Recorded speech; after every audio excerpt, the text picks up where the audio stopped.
Dekatkan kepada Tuhan, berulah sudah ke Tuhan, itu bukan Tuhan namanya. Itu bukan Tuhan. Tuhan itu tersucikan dari semua jenis kekurangan. Kenapa? Kenapa Tuhan tuh harus tersucikan dari berbagai jenis kekurangan? Kenapa, Haikal? Kalau ada orang nanya nih, emang kenapa Tuhan tuh harus tersucikan dari berbagai macam kekurangan tuh kenapa?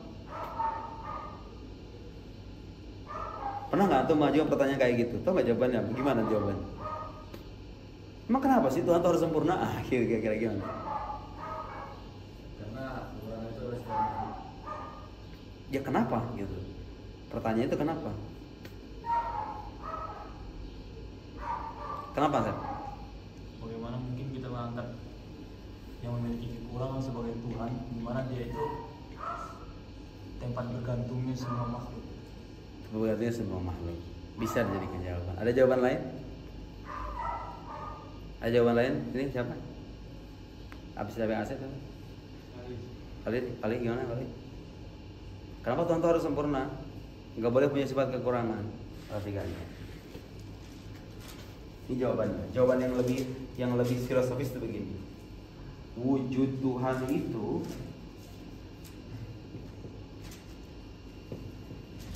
bergantung kepada yang lain atau tidak? Tidak bergantung. Namanya apa istilahnya ke dalam kalam? Wajibul wujud. Sementara alam, wujud alam itu bergantung kepada yang lain atau enggak? Bergantung. Namanya apa bahasa kalam? Ilmu kalamnya? Mungkinul wujud. Semua selain Tuhan ini masuk kategori mungkinul wujud. Artinya mungkinul wujud ini kalau dia ada pasti ada sebabnya. Bergantung kepada yang lain. Sementara ini tidak bergantung kepada yang lain. Artinya kalau begitu wujud Tuhan ini sempurna karena dia nggak bergantung kepada yang lain. Jelas? Karena wujudnya sempurna, otomatis semua sifatnya juga harus sempurna. Karena mustahil secara akal ada wujud yang sempurna tapi dia memiliki kecacatan, memiliki sifat kekurangan. Jadi kesempurnaan sifat ilahi itu tidak mungkin berbohong, tidak maha berbicara, maha mendengar, maha melihat, maha berkuasa, maha segala-galanya. Itu adalah keniscayaan dari kesempurnaan ini nih, kesempurnaan wujudnya. Karena wujudnya sempurna, itulah maka semua sifat yang disandangnya haruslah sempurna. Paham? Paham ya? Itu sebagai contoh bahwa ada orang-orang di luar sana yang tidak memerhatikan ini sebagai sebuah landasan atau kesimpulan yang ilmiah, memananya sebagai perkara iman saja. Padahal kalau kita telisik dari asal muasalnya jelas, bukti keilahiannya pun banyak. Berapa banyak coba buku yang mengulas tentang mujizatan Al-Quran?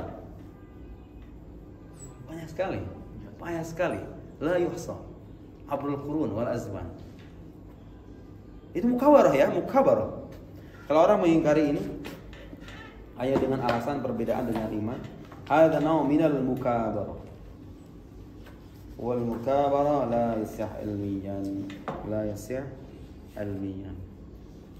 Contoh lain, ada lagi teorinya dia itu banyak sekali nih. Kalau saya disuruh ngasih contoh, Al-Quran itu berdialog dengan kitab suci umat agama lain.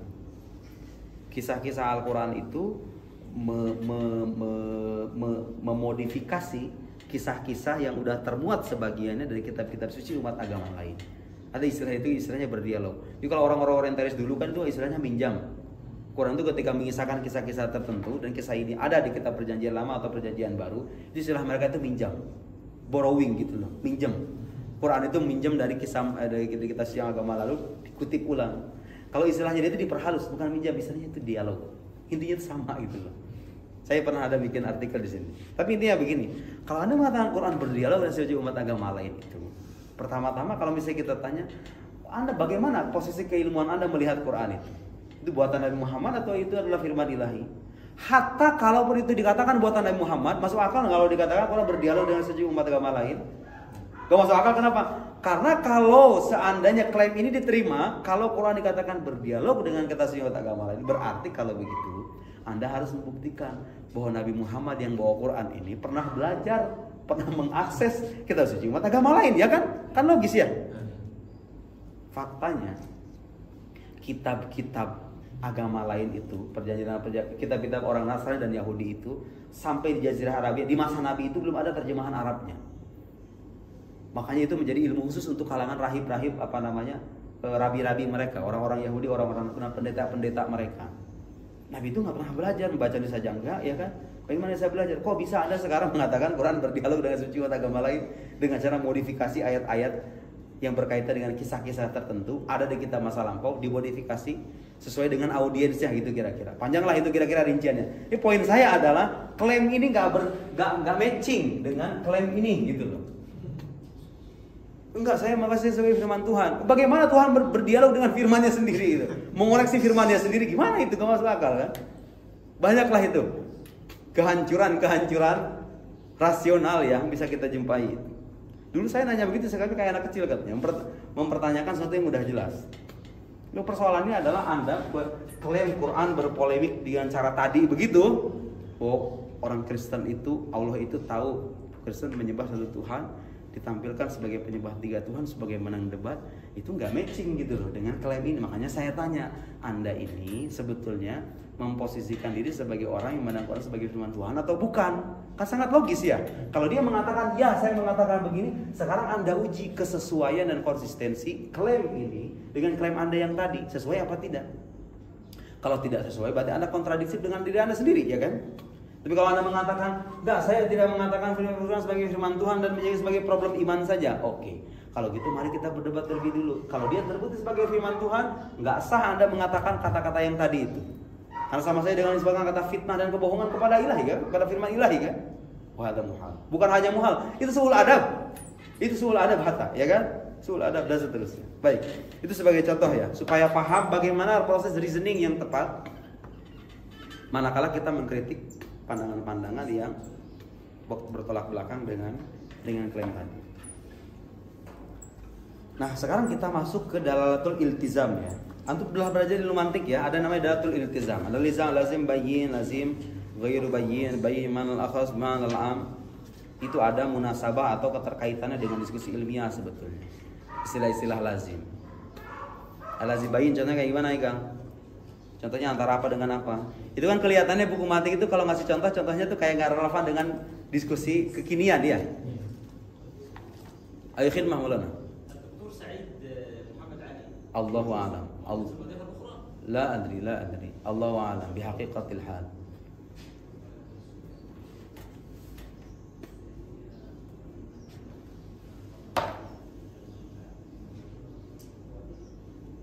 Oke, silakan itu dibaca ya. Silakan itu saya kira enggak. Wasayan ba'da dzalika yakun al-'afs sabil ila hadmi hadhihi al-mughayyabat wa fahmiha an tariq al-khas. Aw alla yakun lahu ilayha min sabil kathirat al-mughayyabat as-saminati yanfud ilayna syai'un min awlihi an tariq al-khabar as-sadiq. Oke, saya kira itu cukup dibaca sendiri ya. Wa amma lam yata'arrad lahu al-khabar halaman 51 paling bawah. Wa amma ma lam yata'arrad lahu al-khabar mutawatir yaqini bi ayyi nasin wadihin sharih. Jadi bagaimana sekarang kalau misalnya ada khabar mutawatir enggak menjelaskan itu, Quran enggak menjelaskan itu. Ada enggak metode lain yang ditempuh oleh orang-orang muslim? Kan kita udah bahas nih, ternyata hadis ini bisa diverifikasi. Quran ini terbukti firman Allah dengan dua cara tadi, sanadnya kemudian bukti keilahiannya. Bagaimana sekarang kalau ada sesuatu yang tidak disentuh oleh Quran, oleh hadis mutawatir? Bagaimana proses istidlalnya? Ngerti nggak ya? Jadi bagaimana kalau ada? Kita masih bicara tentang metode kaum muslim ya. Metode kaum muslim yang berkaitan dengan firman Tuhannya, berkaitan dengan sabda nabinya. Nah sekarang masuk ke dalam persoalan bagaimana kalau nggak ada di keduanya? Metode apa yang Anda miliki? Ngerti nggak? Metode apa yang Anda miliki? Metode ilmiah apa yang Anda miliki ketika Quran nggak bicara ini, hadis mutawatir nggak bicara ini? Oke, ini jawabannya. Wa amma lam yataradul khabar mutawatir al yaqini bi ayyi nasin wadihin sharih. Khabar mutawatir ini mencakup Quran dan sunnah ya. Fa yanhasiru as-sabil ila ma'rifatil haqq fi bin nadhar al-aqli wahda wa huwa yatahaqqaq bi maslakain itsnain. Nah, kalau enggak ada teks Quran, enggak ada teks hadis yang mutawatirnya, maka kata beliau itu dibuktikan secara rasional. Metode pembuktian rasional, istidlal aqli. Al-maslakul awal, paling tidak ada dua metode yang bisa ditempuh. Satu, al-maslakul awal ittiba ma yusammunahu bidalalatil iltizam. mengikuti apa yang disebut dengan dalatul iltizam. Wa hiya ayat tarida tarabutun baina syai'ain bihaitsu idza ta'amalta ahaduhuma tasawwarta al-akhar. Anda memerhatikan keberiringan dua hal, manakala yang satu tergambarkan, yang lain ikut tergambarkan. Itu namanya talazum. Ini metode baru ya. Cuman ada beberapa kritik sebetulnya terkait penjelasan beliau dalam talazum ini. Kenapa? Satu, talazum ini kalau kita mengacu pada penjelasan manatiq atau logikawan, itu hanya bisa dijadikan sandaran kalau dia berkaitan dengan lafaz. Ya kan? Luzum itu dalatul iltizam itu mu'tabar dalam manatiq fil alfaz. Ya kan? Kan ada dalah lafziyah, dalah ghair lafziyah. Penjelasan manatiq gimana kalau dalah ghair lafziyah? Ghair mu'tabar kan? Yang mu'tabar itu adalah lafziyah. Kenapa? Karena para logikawan hanya terfokus pada uraian tentang lafaz-lafaz berdasarkan mana-mana yang dikandungnya. Sebenarnya perhatian para manatiq itu enggak tertuju pada lafaz. Lafaz itu urusannya para ahli nahwu, para ahli sorok, para ahli bahasa ya. Manatiq itu membahas lafaz karena dia menjadi wadah bagi mana-mana. Itulah yang dikaji sama mereka. Jadi iltizam atau konsekuensi istilahnya apa? Signifikansi signifikasi gimana tuh? Dalam itu signifikansi yang apa namanya? Yang memuat konsekuensi itu, yang iltizam itu hanya relevan kalau berkaitan dengan lafaz. Bukan berkaitan dengan yang selain lafaz. Itu diantara satu kritik yang bisa diajukan kepada beliau ya, sebetulnya. Dalatul iltizam ini meyakinkan atau tidak, itu pertanyaannya. Contoh nih ya, contohnya. Kalau antum melihat ampulan, ada contoh yang beliau contohkan. Melihat ampulan, apa yang terbayang di kepala kita? Ada apa itu? Macam-macam banyak. Ada yang ambulan melirikkan sini. Iya, apa coba itu? Ada yang meninggal, ada yang sakit. Tapi secara akal mungkin nggak, Pak? Mungkin nggak ada ambulan dinyalakan tapi nggak ada orang, nggak ada mayit, nggak ada orang sakit, mungkin nggak? Secara akal mungkin. Walhasil masih ada celah untuk meragukan atau enggak? Masih ada. Meyakinkan atau enggak pada akhirnya? Enggak. Kalaupun dia meyakinkan, itu meyakinkan yang sandaran itu bersifat meyakinkan dan sumber keyakinannya adalah kebiasaan, bukan akal. Karena gue lafziyah kan.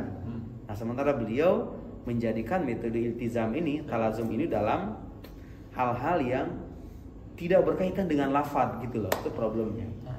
Ngerti nggak? Beliau juga ngasih contoh, nanti akan kita baca ya. Seperti halnya orang kurus dengan orang sakit. Kurus dengan kurus tertentu ya, bukan kurus-kurus biasa kayak gini, wajahnya cerah, kurus, punya duit banyak, itu beda cerita. Ini kurus yang benar-benar, pernah lihat kan orang yang sakit keras, kemudian dia wajahnya pucat, badannya kurus, kayak gitu tuh. Menurut kebiasaan, orang kayak gitu tuh kan menunjukkan penyakit. Kenyataan begitu tuh bisa melahirkan kesimpulan kalau dia itu sakit, ya nggak? Ya itu menurut kebiasaan. Tapi itu meyakinkan nggak secara akal? Gak meyakinkan secara akal, ya kan? Walhasil sebetulnya dalam iltizam ini masih bisa diperselisihkan ya. Termasuk satu kritik yang bisa diajukan kepada beliau. Karena itu gak meyakinkan. Kemudian juga beliau menyebut istiqra' tam.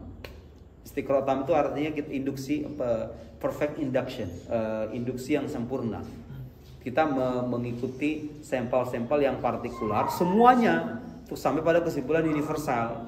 Itu agak susah kalau menyangkut fenomena sehari-hari, agak susah. Karena yang paling banyak dilakukan itu adalah istiqra' naqis. Kayak dulu saya ngasih contoh. Kayak ngasih contoh, enggak, ilmuwan suka ngasih contoh antara besi dengan memuai. Ilmuwan itu sampai pada kesimpulan semua besi itu jika dipanaskan akan memuai, semua. Padahal yang jadikan sampel itu hanya beberapa besi aja kan? Iya kan?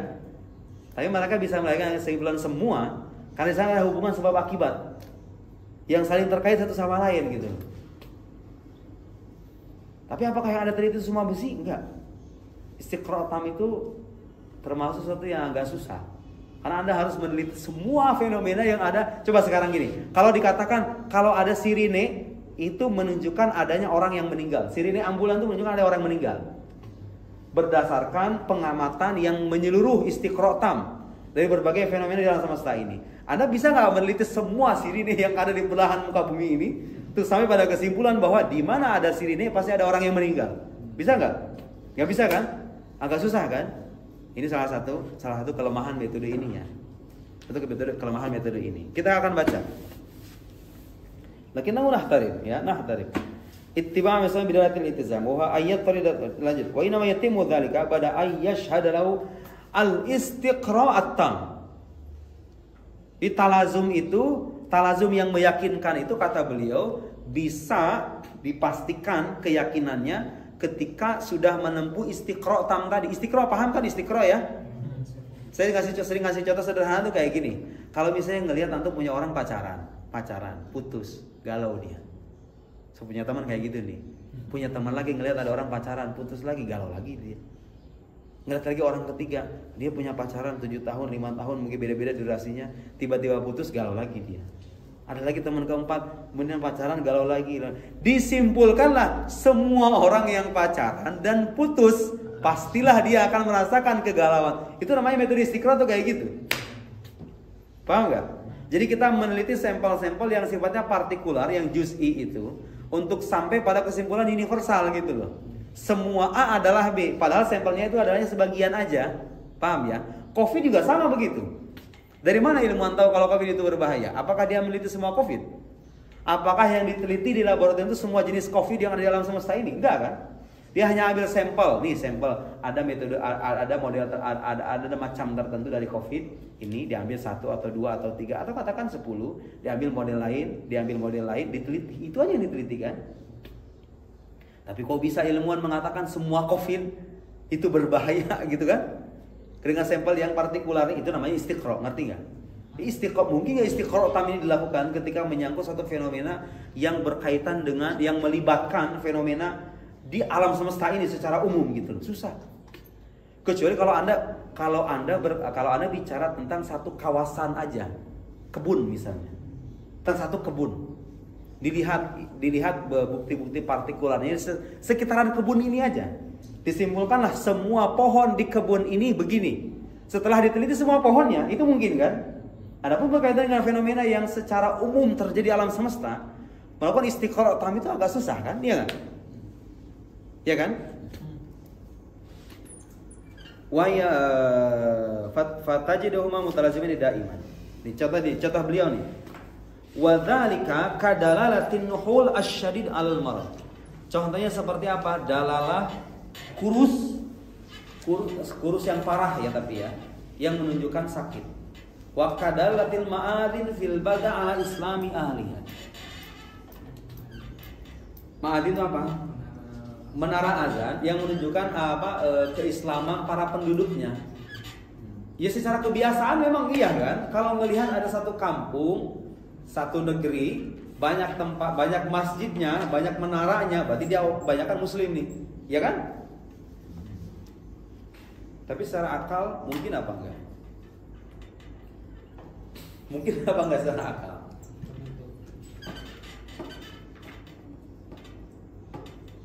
Secara akal mungkin apa enggak? Akal kita itu lebih luas ketimbang kebiasaan. Dia bisa mengimajinasikan banyak hal. Wa kadalatis sawtis safara al-khassa bi arbatil itfa ala hudusi hari. Pernah ngeliat mobil kebakaran? Jadi kalau misalnya niupin periwit itu mobil kebakaran, apakah itu otomatis menunjukkan adanya kebakaran? Menurut kebiasaan iya. Menurut akal bisa nggak ada mobil kebakaran dia niupin periwit padahal nggak ada kebakaran? Menurut akal ya, bisa aja kan? Iseng gitu loh. Mobil kebakaran iseng, nggak ada kebakaran, bisa aja kan menurut akal kan? Walhasil dalalah iltizam itu nggak meyakinkan secara akal sih. Kecuali, nah ada pengecualian. Kapan dia bisa meyakinkan? Ini catatan. kecuali kalau masing-masing dari malzum dan lazim ini saling terkait dan terikat dalam hubungan sebab akibat. Ngerti nggak? Kalau itu terjadi, itu meyakinkan sebab akibat. Kenapa? Karena hukum sebab akibat mengatakan di mana ada akibat pasti ada sebab. Al-ma'lul la yatakhallaf an illati. Itu mabda sebabnya. Akibat itu gak mungkin lepas dari sebabnya. Kalau dia ada sebab pasti ada akibat pasti ada sebab. Kalau talazum yang beliau maksud ini berkaitan dengan sebab akibat, maka itu bisa meyakinkan secara akal. Kalau itu terbukti ada talazum iliyah, gitu ya. At-talazum baina lazim wal mazum ala sabil iliyah. Illa wal ma'lum. Itu bisa. Contoh kayak gimana? Nah, itulah gunanya belajar ilmu adabul bahs wal munadharah. Saya udah jelaskan di buku ilmu debat ini ya tentang mulazamah. Silakan dibaca sendiri. Kapan mulazamah itu bisa meyakinkan? Mulazamah itu bukan mulazamah dengan masyayikh itu bukan. Makanya itu istilahnya mulazamah kan kita kan ya saling menyertai gitu, menyertai masyayikh. Mulazamah itu artinya keterkaitan antara satu pernyataan dengan pernyataan yang lain. Kapan itu bersifat meyakinkan? Saya udah bahas tuh di sini nih.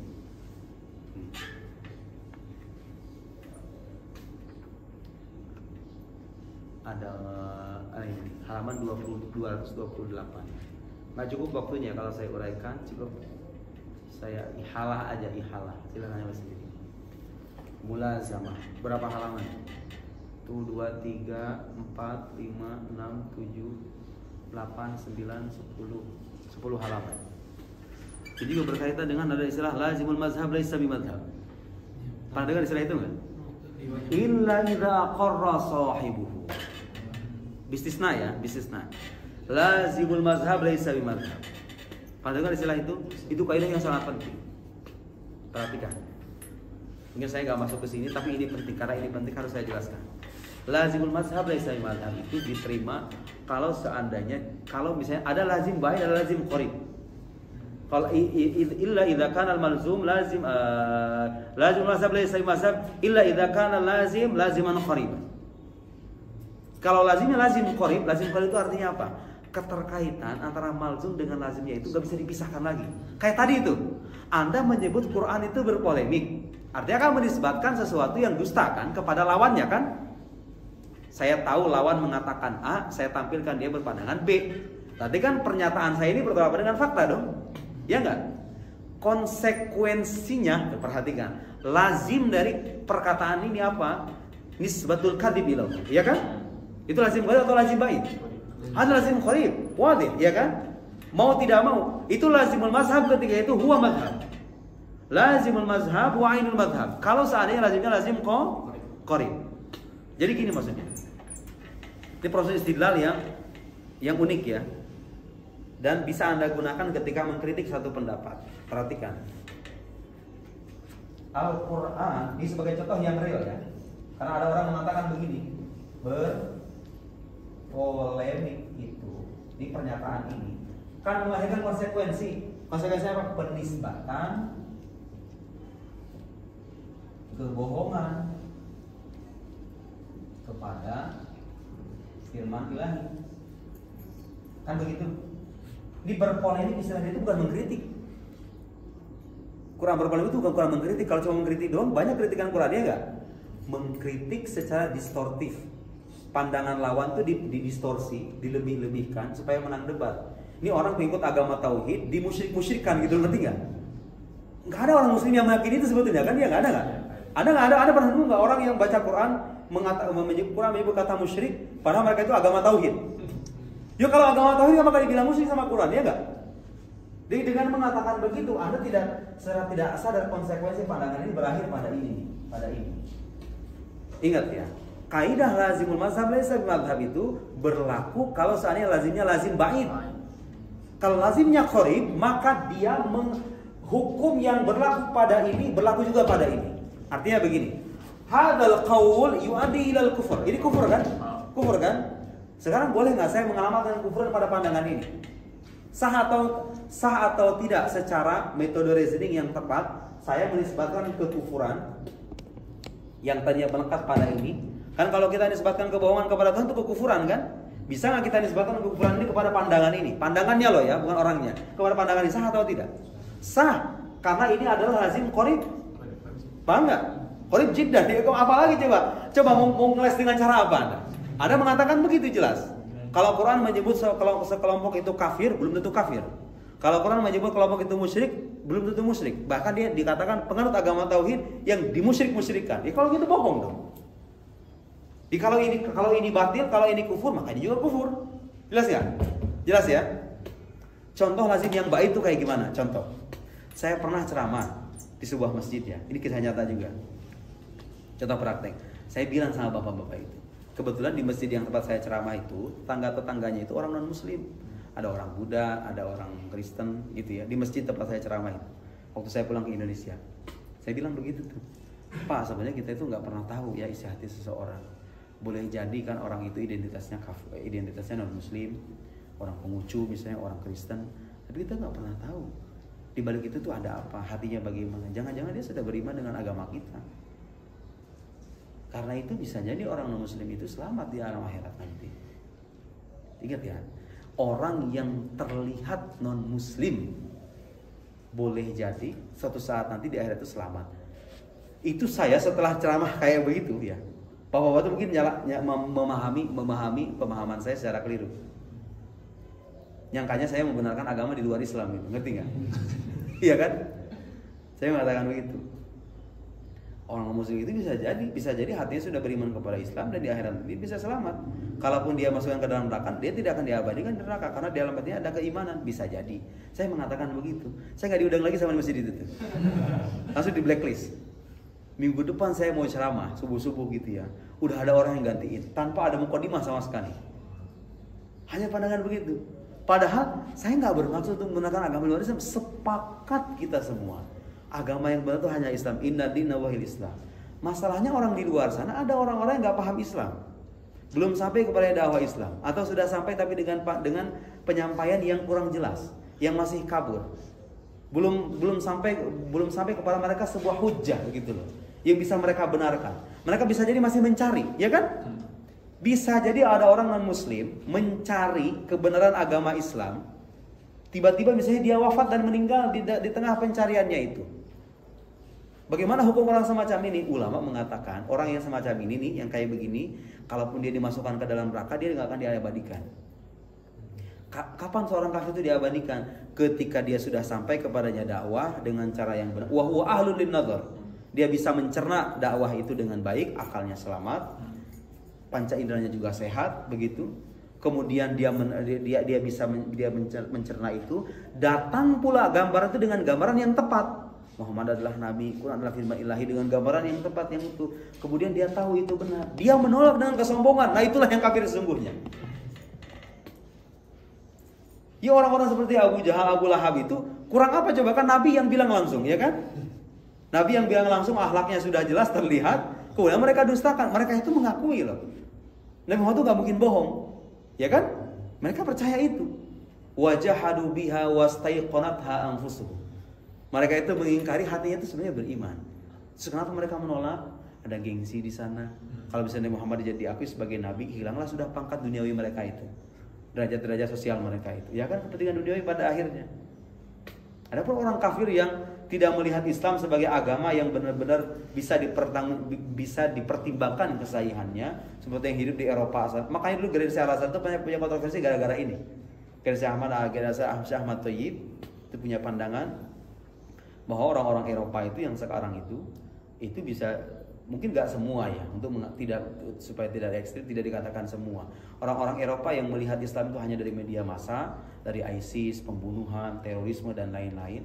Mereka itu kan nggak punya dorongan untuk mencari. Gara-gara sejak awal sudah ditanamkan dalam diri mereka. Di sekolah-sekolah ada orang namanya Muhammad, dia bukan seorang nabi tapi seorang pembohong dan seterusnya. Kemudian ketika tumbuh dewasa mereka hidup dengan mindset semacam itu. Muncul pula media massa yang memperburuk citra Islam itu. Bagaimana mereka bisa mencari kan? Kalau seandainya mereka itu mencari, dalam proses pencarian, Anda baca buku di buku Syekh Mahmud Syaltut itu pandangan semacam itu ada pernah dikutip sama Syekh Mahmud Syaltut. Saya dulu pernah baca buku Al-Islam, Aqidah wa Syariah. Ini orang yang terus-menerus mencari kebenaran tapi tidak sampai kemudian wafat, itu tidak akan diabadikan di neraka. Terlepas kita setuju atau tidak ya, poin saya adalah pandangan kalau saya mengatakan non muslim bisa selamat.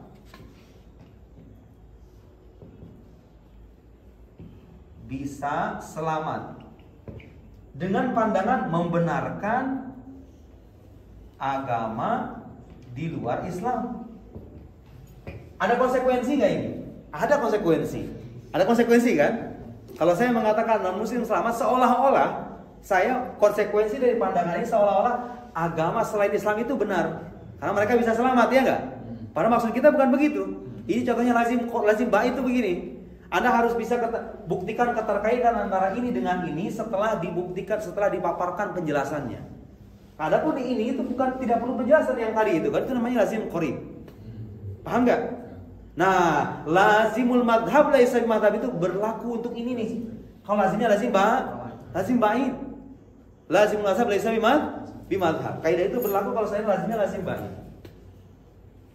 Dan memang nggak ada keterkaitan kalau hemat saya.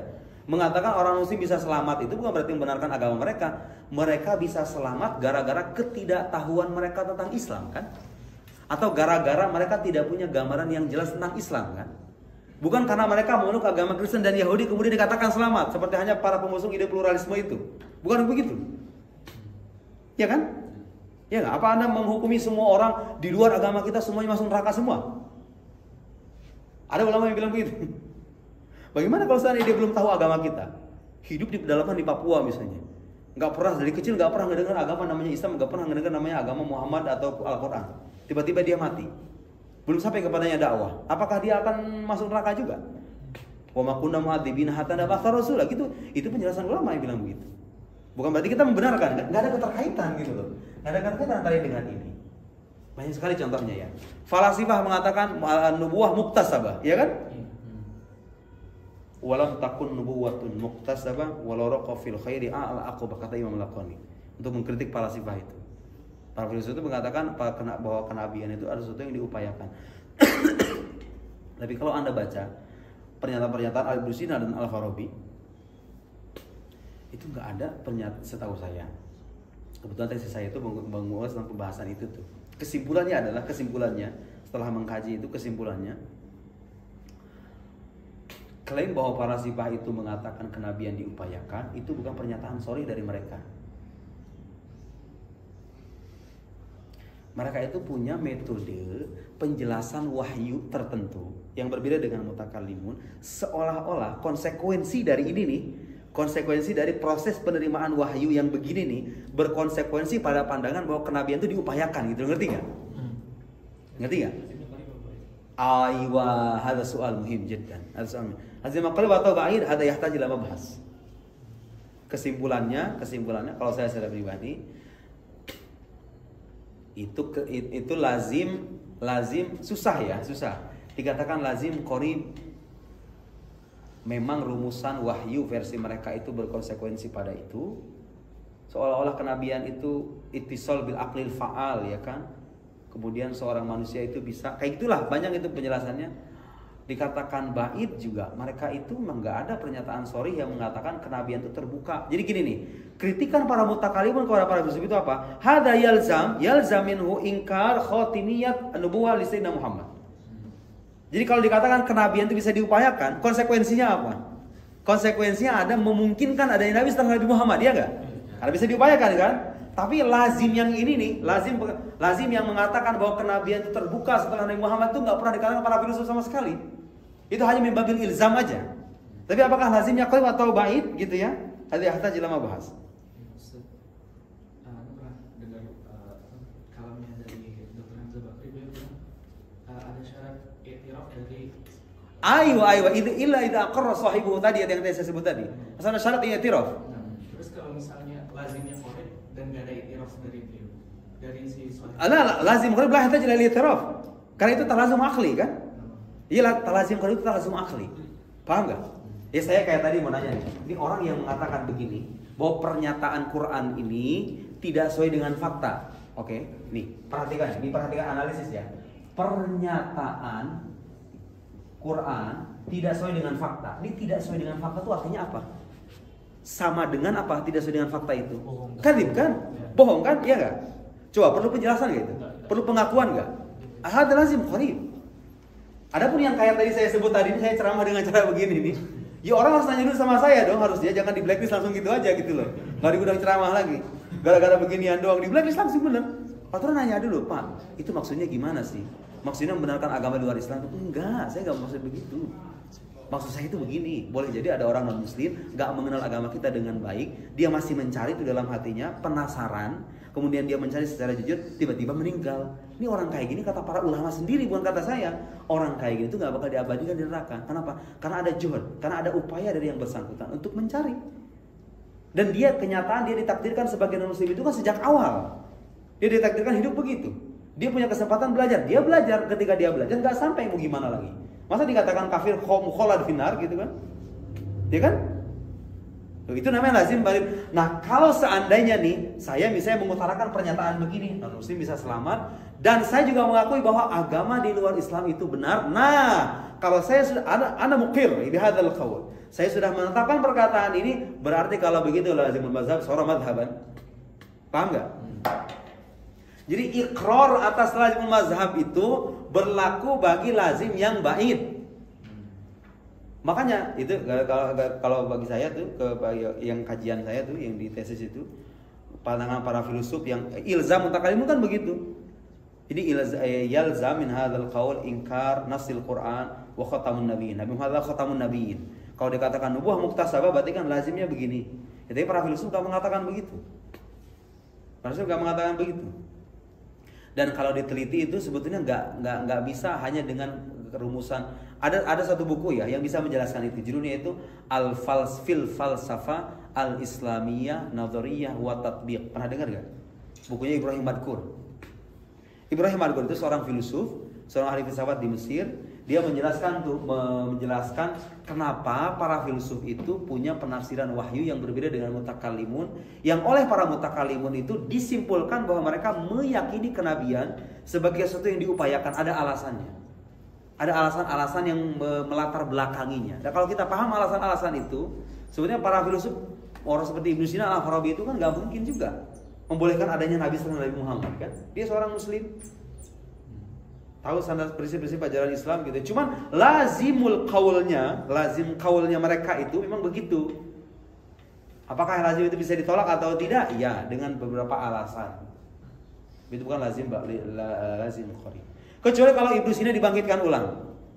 Al-Farabi dibangkitkan ulang, kita tanya, benar nggak Anda mengatakan bahwa mungkin ada Nabi setelah Nabi Muhammad? Gara-gara Anda punya penafsiran wahyu yang begini ini. Ya sudah selesai. Itu mazhab Anda berarti. Bagaimana kalau pengikut Ibnu Sina yang mengatakan begitu? Lah pengikut Ibnu Sina bukan bagian dari Ibnu Sina kan? Ya saya. Gitulah. Ini teknik. Nah, sekarang begini, apa gunanya kita memahami ini? Kalau Anda menemukan suatu pendapat, Anda buktikan bahwa pendapat ini berkonsekuensi pada pandangan ini. Pandangan A misalnya. Ini ada pendapat B. Anda buktikan dalam tulisan Anda bahwa pendapat ini berkonsekuensi pada A. Kalau terbukti konsekuensinya dekat dan terbukti A ini batil, tertolak begitu, sesat, cacat, mengandung kekufuran, maka otomatis hukum yang berlaku bagi A berlaku juga untuk yang B. Karena ada kaidah butlanul lazim yadullu ala butlanil malzum. Kalau lazimnya makanya kalau kita sering baca buku akidah itu suka ada wal lazim batilun wa ma adda ilaihi fahuwa batilun aidon. Suka ada kata begitu kan? Lazimnya terbukti batil, oleh karena itu apa yang mengantarkan pada lazim itu, maksudnya malzumnya, otomatis batil juga. Jadi kalau Anda bisa membuktikan pandangannya berkonsekuensi pada pandangan yang batil dan konsekuensinya di dekat, seperti hanya pandangan kayak tadi begitu, maka otomatis malzumnya ini batil. Contoh orang yang mengatakan alam itu nggak ada. Ada itu seorang sofis akan mengatakan alam ini nggak ada. Dan memang dalam tradisi filsafat sejarah barat tuh ada mazhab idealisme yang mengatakan alam ini nggak ada wujudnya. Yang Anda lihat sebagai meja, buku, pulpen itu tuh nggak ada, seperti ada wujudnya. Itu hanyalah sesuatu yang itu kreasi-kreasi ide manusia. Namanya mazhab idealisme kan? Ya kan? Apa coba konsekuensi dari pandangan ini? Konsekuensi dari pandangan ini. Konsekuensi kalau orang mengatakan alam itu tidak ada, itu menolak fakta yang ada kan? Menolak yang fakta yang ada. Dan fakta ini benar, dia dikatakan ada tuh karena ada dampaknya gitu loh. Kalau sekarang saya mukul meja itu kerasa sakit. Mungkin gak sih sakit ini muncul kalau mejanya nggak ada? Betapapun orang berakrobat gitu dengan analisis filosofis, oh meja ini baru bisa saya katakan ada karena sejak awal sudah ada konsep namanya meja di kepala saya. Kemudian dianalisis begitu-begitu, bagaimanapun Anda berkata, pada akhirnya ketika Anda mengetuk meja, Anda merasakan rasa sakit kan? Sakit ini muncul nggak? Mungkin nggak muncul dari ketiadaan. Gak mungkin kan? Ya kan?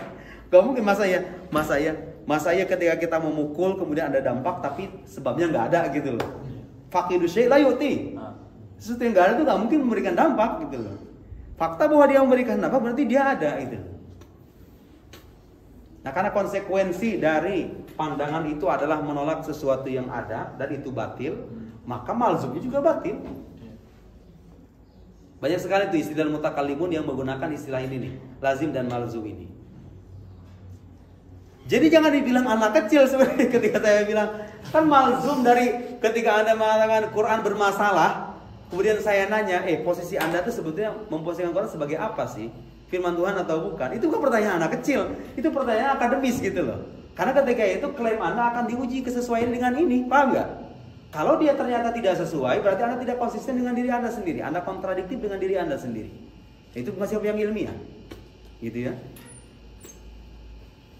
Walhasil, talazum yang beliau sebutkan itu sebetulnya bisa dijadikan metode yang pasti. Kalau apa tadi? Kalau alaqah atau hubungan antara malzum dengan lazim itu hubungan dan sebab dan akibat. Bukan hubungan kebiasaan.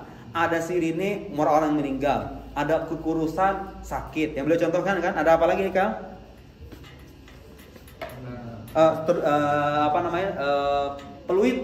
Peluit mobil kebakaran, ada yang kebakaran, itu kebiasaan aja. Tapi bisa aja begini. Nah, contoh-contoh beliau ini bisa kita pahami begini. Oke, tadi kan kita katakan dia bisa memberikan keyakinan kalau ada hubungan sebab akibat kan. Nah, kurus itu bisa dijadikan akibat gara-gara ada sakit, ya nggak? Kan beliau mengatakan begini, ini perhatikan, ini beliau ini. Fadal fi mithli hadhil amthila kulliha laisa illatan lil madlul. Aywana. Yang menjadi dalil ini bukan ilah bagi ma'lul, bukan madlul. Hatta naqul inna dalalatahu alaihi min qabil dalatil ilah 'alal ma'lul. Idzin nuhul laisa illatan lil marad. Beliau mengatakan gitu kan? Kurus itu bukan alasan sakit, ya enggak? Tapi bukankah dia bisa menjadi akibat dari adanya rasa sakit? Bisa dong, ya enggak? Kurus dengan bentuk tertentu loh ya, bukan kurus-kurus biasa ya. Ada orang kurus krempeng, mukanya pucat, kayak nggak terurus gitu, malah mau begini, terus dia menggigil begini. Bukankah itu bisa menunjukkan bahwa penyakit itu menjadi sebab lahirnya hay'ah atau bentuk yang tadi? Bukankah di sana hubungan sebab akibat? Bisa aja gitu loh, paham nggak? Kalau dibalik memang iya, kurus itu bukan sebab adanya penyakit, tapi bukankah penyakit bisa menjadi sebab? Ya nggak? Bisa aja kita paham begitu.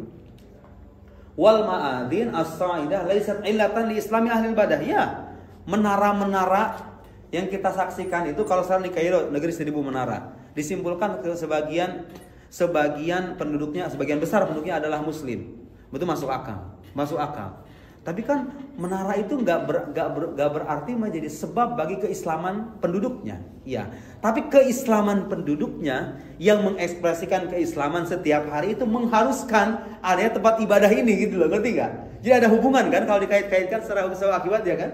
Iya nggak? Paham nggak kan? Dan itu sah. Jadi talazum yang sah itu saya sudah jelaskan tuh. Tadi yang di halaman 28 tadi saya sebutkan. Talazum yang meyakinkan itu boleh antara ilah dengan ma'lul atau dibalik antara ma'lul dengan ilah. Dalam arti ada ma'lul menyimpulkan adanya ilah itu boleh, adanya ilah menyimpulkan adanya ma'lul gitu loh, ngerti gak? Adapun kalau hubungannya antara hanya kebiasaan saja itu nggak meyakinkan. Paling jauh itu bersifat zonni. Dalam akidah hal yang zonni. Wa arbadat ar-rajul laysat hiya illatul lisyurbihil muskir. Arbadah itu ini. Pernah lihat nggak jelongjongan orang yang habis mabok itu? Kan kata beliau, orang yang jelongjongan begini itu bukan sebab mabuknya dia kan? Iya, itu bukan sebab bagi mabuknya dia. Tapi kan perasaan mabuk dia itu menjadi sebab bagi munculnya attitude tadi, iya nggak? Ngerti nggak kan? Oke, saya kira silakan itu istilahnya dibaca sendiri ya. Lazim bayin ma'nul akhas. Saya kira udah cukup. Selebihnya silakan dibaca sendiri. Minggu besok, kalau misalnya kita masuk dalam metode orang-orang barat, metode pembuktian orang-orang barat, kita akan lihat di mana kecatatannya. Gimana? Saya tadi bilang ini pandangannya nih. Al-Quran berpolemik ini pandangannya yang berkonsekuensi pada Al-Quran, bukan orangnya. Bukan orangnya. Tapi dengan sekian banyaknya pandangan yang berkonsekuensi pada Al-Quran, kenapa dia langsung dihukumi? Soal nih. Kenapa kalau kita membuktikan kekufuran satu pandangan, kita nggak langsung mengkafirkan orangnya? Karena di sana ada ihtimalat, ada kemungkinan. Satu, boleh jadi dia mengutarakan ini itu bukan kepuasan dirinya sendiri. Ada kemungkinan kan, meskipun itu sedikit. Bisa jadi dia cari sensasi, bisa jadi dia pengen beda sendiri, bisa jadi juga meskipun sebetulnya agak susah juga ya dimungkinkan karena itu disertasinya loh. Masa ya si orang bikin disertasi melahirkan ide yang bukan dia amini sendiri kebenarannya gitu, mungkin nggak? Bisa bikin disertasi itu susahnya minta ampun loh. Saya aja bikin tesis tuh kayak gitu, pernah ada satu ketika kepala tuh udah kayak mau pecah gitu loh. Saking pusingnya tuh bikin kayak begituan. Anda harus cari referensi, kemudian kaitkan dengan ide yang lain, bukan referensi, cari cetakannya ini nomor puluhan, pusingnya minta ampun. Mungkin nggak orang melahirkan satu ide hasil disertasinya tapi tidak mengimani kebenarannya. Agak susah kan? Tapi ada mobil ihtiyat gitu ya, mobil ihtiyat sebagai bentuk kehati-hatian. Karena gini, ketika kita menghukumi kekufuran satu pandangan, memang urusan kafir mengkafirkan orang itu bukan tugas seorang mutakalim, bukan tugas seorang teolog. Teolog itu tugasnya membuktikan ini pandangan sesat bertentangan dengan keyakinan. Takfirul ayan itu artinya mengkafirkan orang, itu tugasnya seorang qadhi sebetulnya kan? Seorang pemerintah atau seorang yang ahli dalam bidang hal itu. Ketika dialog yang bersangkutan mengamini secara penuh ini pandangan saya dan saya mengamini secara penuh konsekuensinya. Jelas ya sudah. Anda keluar. Siapa yang berhak menghakimi ini orang ini benar-benar kafir? Orang yang memang punya otoritas dalam hal itu. Saya nggak punya otoritas. Itu kemungkinan satu. Kemungkinan yang lain, ketika saya mengatakan dia kafir, boleh jadi dia merevisi pandangannya, ya kan? Ada kemungkinan kan? Boleh jadi dia merevisi pandangannya tanpa saya tahu. Kemudian boleh jadi boleh jadi itu hanya semata-mata bentuk kehati-hatian aja. Adapun kalau Anda jujur membaca pandangan-pandangan ini yang begitu berlimpah dan banyak ini, kekufuran-kekufuran ini, memang agak susah ya kalau ini pandangan sedemikian banyak ini tiba-tiba dimunculkan tanpa adanya persetujuan pribadi dari orangnya sendiri gitu loh. Itu semata-mata hanya bentuk kehati-hatian aja. Karena bukan tugas kita mengkafirkan orang sebenarnya. Dan apa dampaknya juga kalau kita mengkafirkan dia? Apa dampaknya? Enggak ada. Yang ada kita malah dituduh gampang mengkafirkan orang. Anda ini dikit-dikit main kafir-kafir aja. Kan gitu orang zaman sekarang begitu. Pada akhirnya apa coba? Alih-alih kita membuktikan kesesatannya kepada orang, yang ada orang akan terfokus pada penuduhan kepada kita. Anda ini gampang mengkafirkan orang ya. Kita juga mempertimbangkan kearifan orang masyarakat kan. Netizen zaman sekarang begitu. Gampang sekali Anda mengkafir-kafir. Loh, pandangannya kufur. Kalau kita mau bela gitu kira-kira ya, kalau kita mau buktikan kekufuran, padahal kufur bagaimana? Kita nggak mengkafirkan. Tapi sebagai bentuk kehati-hatian, kita nggak mengkafirkan orang. Boleh jadi dia merujuk, boleh jadi dia merevisi, boleh jadi dia nggak meyakini 100%, ya kan? Boleh jadi itu. Dan memang gitu tugasnya ya. Kecuali kalau Anda suatu ketika dihadapkan pada keharusan menghukumi hidup di masyarakat nih, muncul aliran sesat di masyarakat itu, diajak dialog di hadapan umum supaya masyarakat itu tidak terkaburkan pemikiran dan akidahnya, gitu kan, untuk menyelamatkan mereka. Kemudian kita afirmasi, bener nggak Anda punya pandangan gini, ini konsekuensinya begini, Anda terima konsekuensinya. Saya terima dan saya sudah mengeluarkan diri sebagai orang muslim. Dia sudah selesai, Anda jadi orang kafir kan. Tak harus kita katakan kafir, dia sudah mengkafirkan dirinya sendiri. Ya begitu. Itu Imam Ghazali punya bahas tentang itu ya.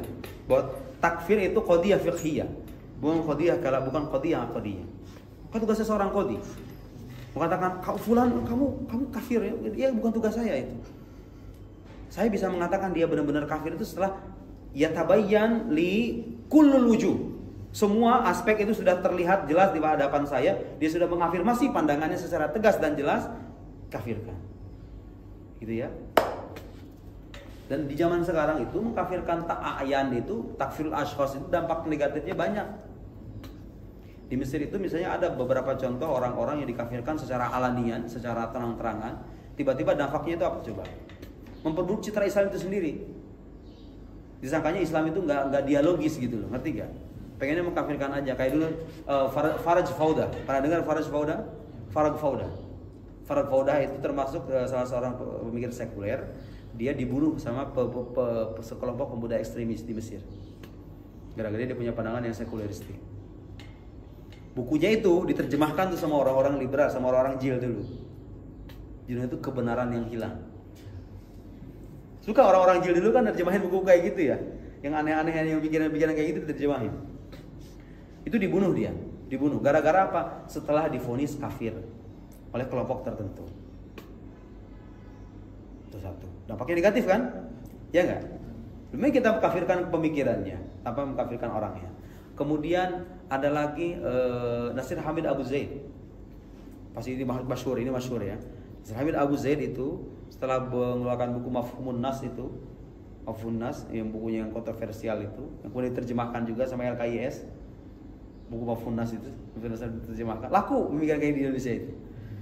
Dia dikafirkan, divonis murtad, akhirnya apa? Dijatuhkan sanksi cerai dengan istrinya, karena istrinya masih muslimah.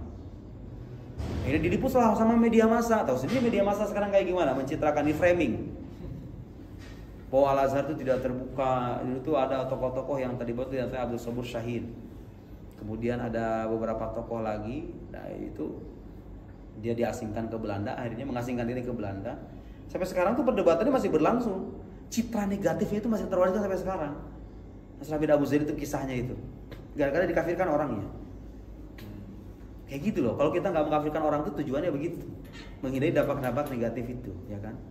Siapa lagi contohnya? Pertahu Said Ashmawi.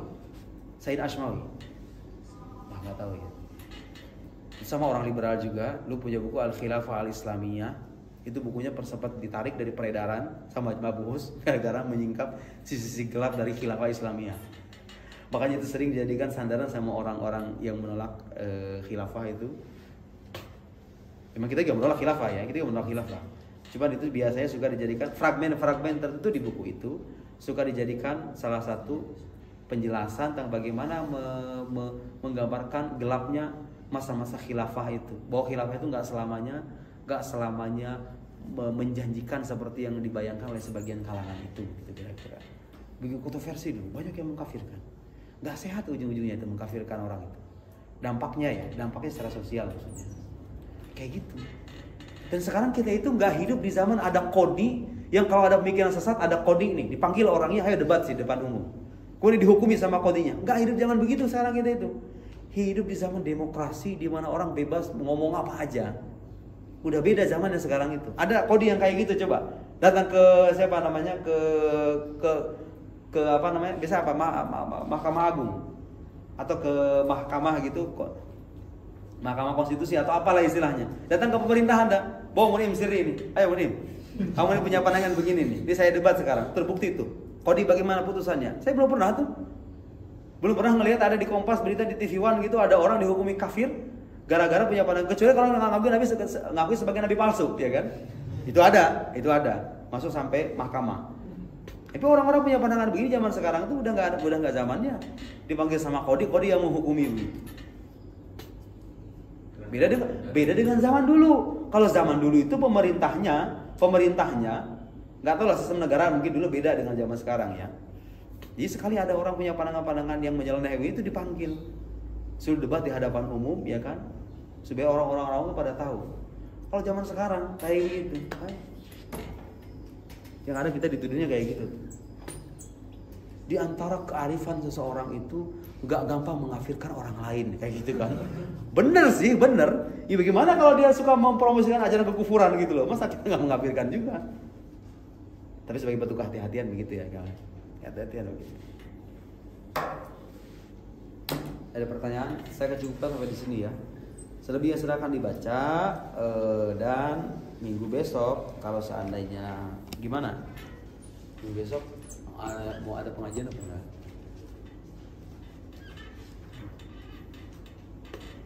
Oke, kita cukupkan dulu sampai di sini. Subhanakallahumma wa bihamdik, asyhadu an la ilaha illa anta, astaghfiruka wa atubu ilaik. Shallallahu ala sayyidina Muhammad wa ala alihi wasallam. Wassalamualaikum warahmatullahi wabarakatuh.